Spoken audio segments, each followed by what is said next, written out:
The most powerful king in the world went completely mad in the middle of a bright sunny afternoon.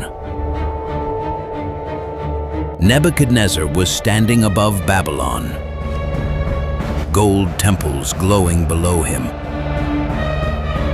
walls spreading as far as the eye could see. He opened his mouth and spoke. Before he could finish speaking, his bones started bending and his body hit the floor. His hands hit the stone floor, his fingers bent like claws. His back arched toward the ground as if something was pulling him down.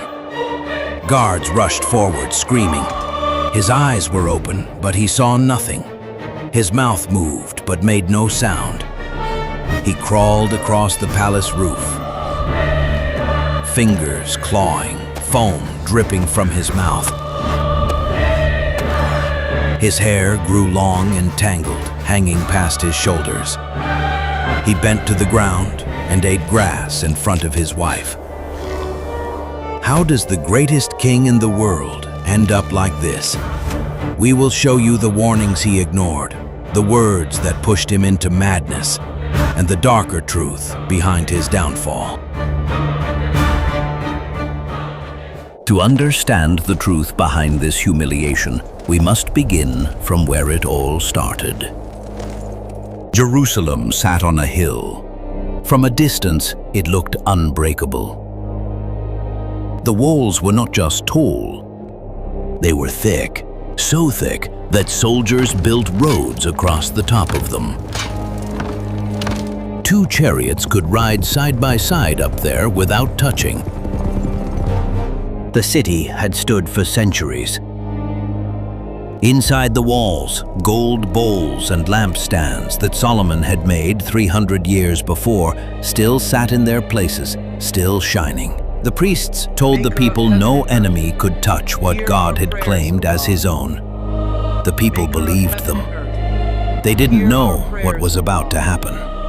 Nebuchadnezzar was 23 when his father died, and handed him the most powerful army on earth. He had already watched nation after nation open its gates rather than face what was coming. He did not ask them to surrender. He arrived, and they surrendered. When he turned south toward Jerusalem, his army did not slow down. They crossed the desert in columns so long you could not see the end of them. When they marched, the dust rose so high it was visible from Jerusalem's walls 3 days before the first soldier arrived. 3 days of watching that cloud grow. 3 days of knowing what it meant. Nebuchadnezzar's commander walked the city walls and reported back. The walls are thick. This will take time. Good. Block every road. Seal every well. Nothing moves in or out. The people inside are praying. They believe their God will save them. How foolish. Their God has not stopped me yet. The trap was working. No water, no food, no help from Egypt. People started dying inside those walls. Children first, then the elderly. The young king of Jerusalem, Jehoiakim, looked at his starving people and walked out through the gates with his hands open. Nebuchadnezzar took him, his family, and his officials. His men stripped the temple bare. Gold bowls, lampstands, everything loaded onto wagons. Among the captives, there was a young man named Daniel, 16 years old. He had never left Jerusalem. He kept looking back until the walls disappeared behind the hills. He did not know that one day he would stand in front of this same king and say things no one else was willing to say. Nebuchadnezzar left a new king behind in Jerusalem, a man named Zedekiah. One instruction: stay loyal, pay tribute every year, and the city lives. Zedekiah agreed. For a few years, he kept his word. Then Egypt came whispering with promises of freedom, and he listened. He stopped paying. He made the deal in secret. Word reached Babylon within a month. Nebuchadnezzar came back. This time, the trap around Jerusalem did not give them 2 years. By the time the walls finally broke, the city was already half dead. Zedekiah ran in the night. They caught him near Jericho and brought him in chains to the king. Nebuchadnezzar gave his order. Zedekiah's sons were brought forward one by one and killed in front of their father. Every one of them. Then soldiers stepped forward and gouged out Zedekiah's eyes. The last thing he ever saw was his children. After that, they burned the temple to the ground. 400 years of history, gone in a single day. Jerusalem was left with nothing, just smoke above an empty hill. Nebuchadnezzar rode home certain of one thing. He had entered God's city. He had burned God's temple, and nothing had stopped him. Back in Babylon, the palace walls were covered in blue tile that shone in the sun. Gardens hung from the terraced walls. Towers rose until their tops disappeared into the clouds. The king walked through all of it and felt like the world belonged to him. At night, he went to sleep with no fear. He always did. But something changed that night. His chest was wet with sweat. His eyes snapped open. He looked around the room, lamps burning low, guards at the door. Nothing there. He had seen something in his sleep that made him feel a fear he had never felt in any war. And the feeling would not leave. Those gold bowls sat in Solomon's temple for 300 years. Nebuchadnezzar carried them home like trophies. He could not see what was building inside him, behind every wagon and every new tower. And that kind of blindness does not only belong to kings. If you have ever felt completely untouchable, like you had it all figured out, and then one moment changed everything and reminded you that you were never really in control, mention "I have been there" in the comments below. Right now, the king of Babylon sits alone in his palace, shaking from a dream he cannot understand. He has conquered nations. He has burned the temple of God itself. Nothing has ever frightened him. Until tonight. Nebuchadnezzar sat in the dark, hands on his knees, staring at the far wall. The dream had come to him sharp and clear. By morning, every detail had slipped away, except the fear. He summoned every wise man in Babylon, astrologers, magicians, diviners. They filed in before the throne. Last night, I had a dream. Tell me what I dreamed. Then tell me what it means. Great King, tell us the dream, and we will give you the interpretation. If you can give the interpretation, you can tell me the dream. Tell me both, or you will all be killed. No man on earth can do what the king asks. Not one king in history has ever demanded this. Then what good are you? He ordered them all put to death, every wise man in Babylon. Daniel heard about the order and asked for one night. He went home, knelt with his 3 friends, and prayed until the answer came. Daniel saw exactly what the king had seen. A statue so tall that he could not see the top, head of pure gold, chest and arms of silver, belly of bronze, legs of solid iron. But the feet were part iron, part clay, cracked, crumbling. The whole weight of that statue resting on feet that were already breaking apart, fell from somewhere above. It struck the feet. The crack shot from the bottom all the way to the top in one instant. The iron legs buckled, the bronze belly split, the silver chest collapsed. The gold head hit the ground last. Then it all turned to dust, fine as ash. The wind took it, and there was nothing left. But the stone did not stop. It grew into a rock. The rock grew into a hill. The hill grew into a mountain that covered the entire plain. Daniel stood before the throne and spoke without flinching. The God of heaven gave you this dream. The gold head, that is you. Your kingdom is the greatest on earth right now. What comes after the gold? A second kingdom, lesser than yours. Then a third, then a fourth. Iron that shatters everything. And finally, a divided kingdom. Part iron, part clay, that cannot hold itself together. And the stone that came down from the sky? A kingdom God himself will build. It will crush every kingdom before it. It will never end. The throne room went silent. A boy he had marched across the desert in chains had just told him exactly what he had seen in the dark. Every detail correct. Nobody had told Daniel the dream. There was only one way he could have known. Nebuchadnezzar stood up slowly from the throne. Then he did something no one in that room had ever seen him do. He bowed to the floor in front of Daniel. He gave him authority over the whole province of Babylon.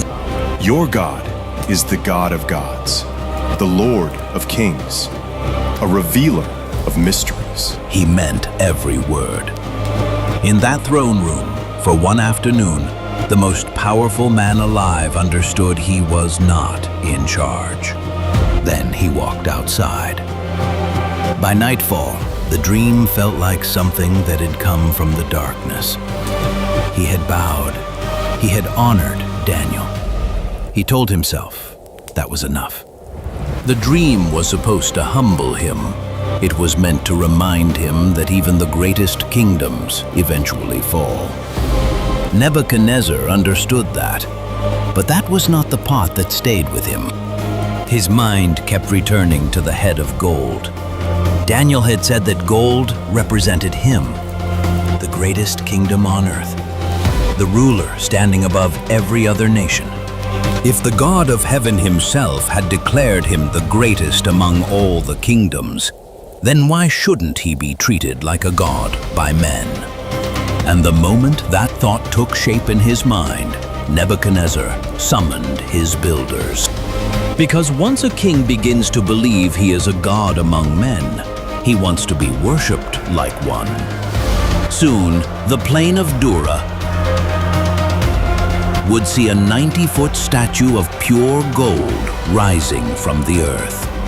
And before long, the entire empire would be given a choice: bow or burn. 3 men would choose the fire. On the plain of Dura, that statue rose 90 feet into the sky, blazing in the Babylonian sun. Every official in the empire had received the order. When the music plays, bow. Anyone who does not bow goes into the furnace. Thousands stood on that plain. The music started. Every person dropped to the ground. Every person except 3. Shadrach, Meshach, and Abednego stood straight. You could see them from across the field. They did not look around. They did not move. They just stood there while an empire pressed its face into the dirt at their feet. Word reached the king within minutes. Is it true? You will not worship my statue? It is true. I will give you one more chance. When the music plays, bow. If you do not, the furnace is ready.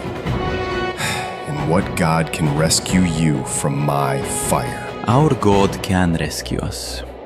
He can pull us from your furnace and from your hands. But even if he does not, we will not bow. The room went still. Not one person moved. Nebuchadnezzar had faced armies. He had burned God's own temple and walked away without consequences. Not one king, general, or foreign god had ever looked back at him. The way these three men were looking at him now, they were not angry. They were not afraid.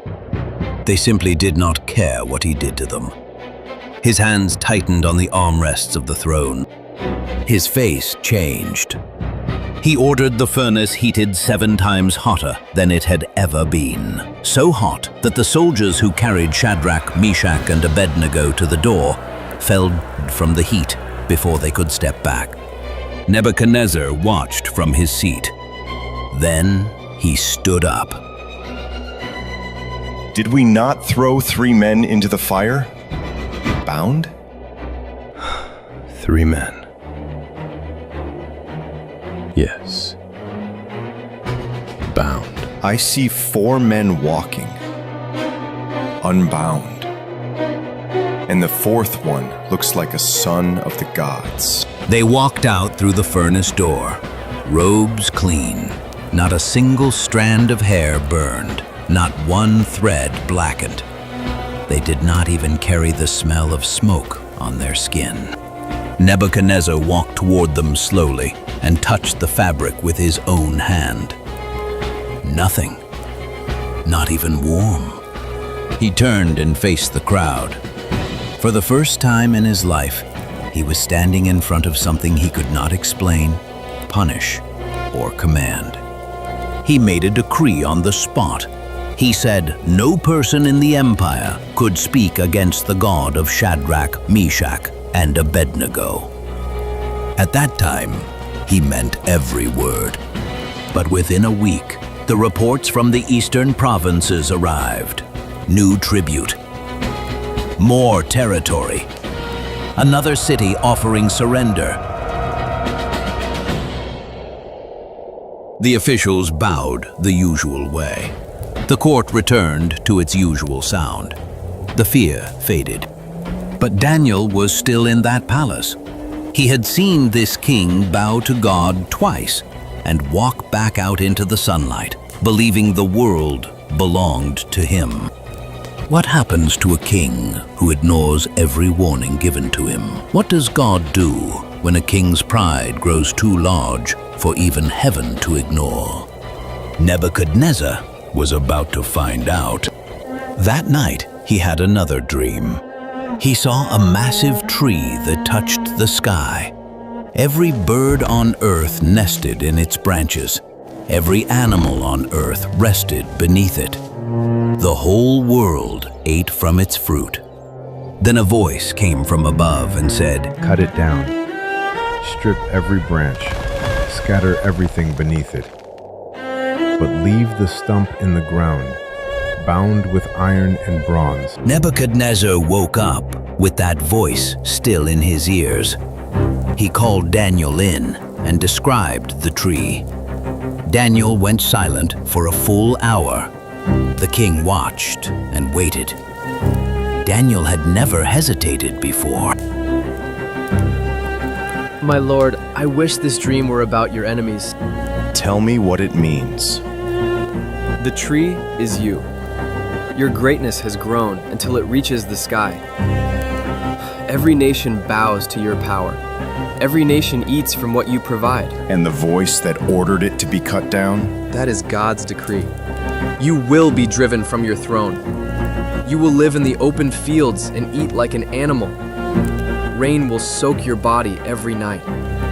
7 years will pass before you acknowledge that God rules over every kingdom on earth and gives power to whoever he chooses. Is there a way out? Stop! Break away from your sins! Show mercy to those who have nothing! Maybe then this will not come.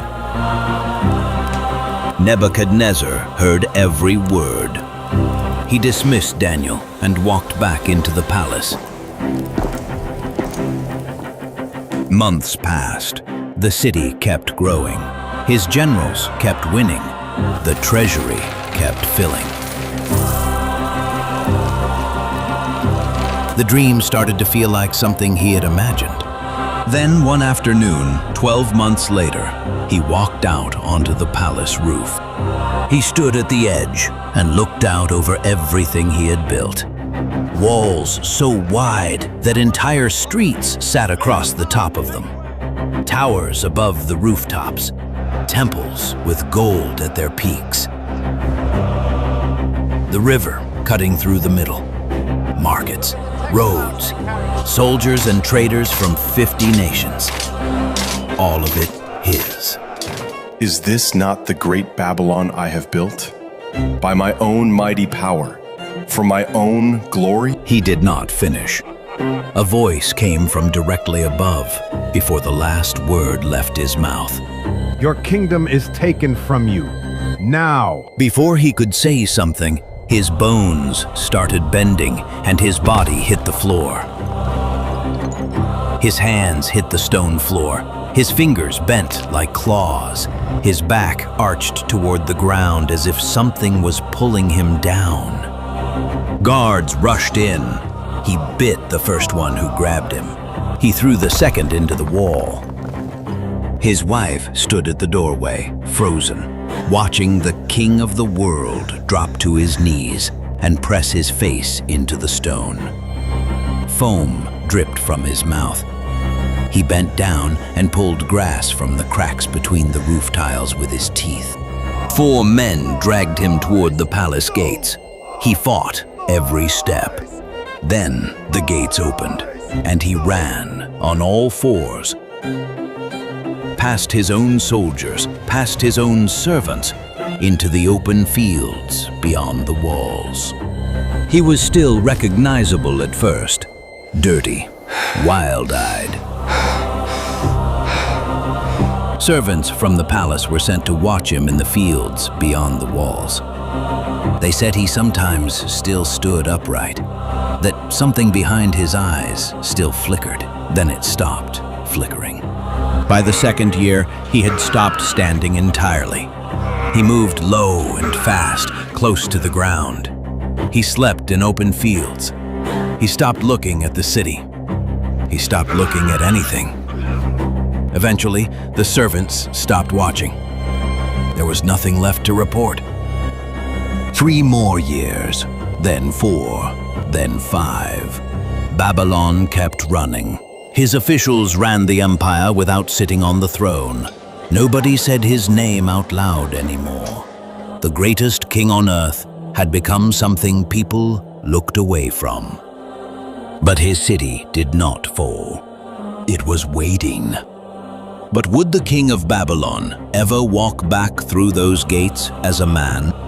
Or would he remain in the fields outside the city, filthy and wild, cleaning himself with his own saliva and grazing like cattle? 7 years passed before the answer came. Only then did the man who ran through those gates lift his head again. And when he did, the king of Babylon would come back. All those years, no palace, no throne, no name. A figure in the tall grass, on hands and knees, skin dark and cracked, nails curved long, hair hanging past his shoulders in thick tangled ropes. The rain had soaked him so many nights, his body had stopped reacting to the cold. Behind those walls, Babylon kept running. Nobody said his name out loud. Then, one morning, he stopped moving. He was on his knees in the open field, the way he had been every morning for 7 years. But this time, something was different. He lifted his face from the grass. He looked up at the sky. His thoughts cleared. All at once, he knew his name. He knew the city behind those walls. He knew the throne, the palace, the roof, and the words that had broken him. Every year of it, every detail. He stood up, shaking and filthy, grass still bent where he had been kneeling, and spoke out loud to the sky. God's kingdom lasts forever. Every person on earth is nothing before his power. He does whatever he chooses, and no one stops him. Then Nebuchadnezzar walked back toward Babylon. The gates opened. His counselors brought him back to the throne.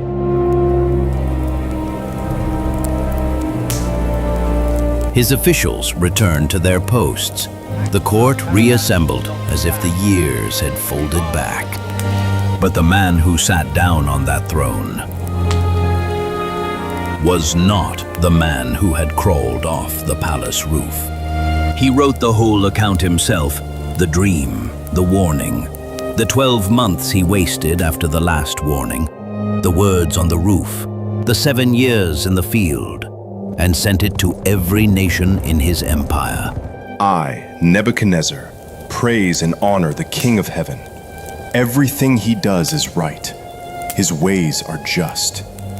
And those who walk in pride, he is able to bring low.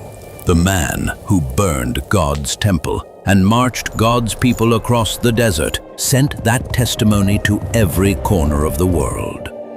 Not a decree, not a record of victories, a confession about 7 years in the dirt. And the man who helped him find his way back was still in that palace, the same young boy who had looked back at Jerusalem until the hills blocked it from view. The one who told the king the truth when no one else dared. For years, his presence held something back. Evil moved carefully while Daniel was breathing. Kings feared doing wrong because he was still there. But Daniel's body was not built to last forever. The day came when the great prophet closed his eyes for the last time. The moment he stopped breathing, demons grew bold. Prophecy went silent. Click on the video being displayed on your screen to see all 7 things that happened the moment Daniel died.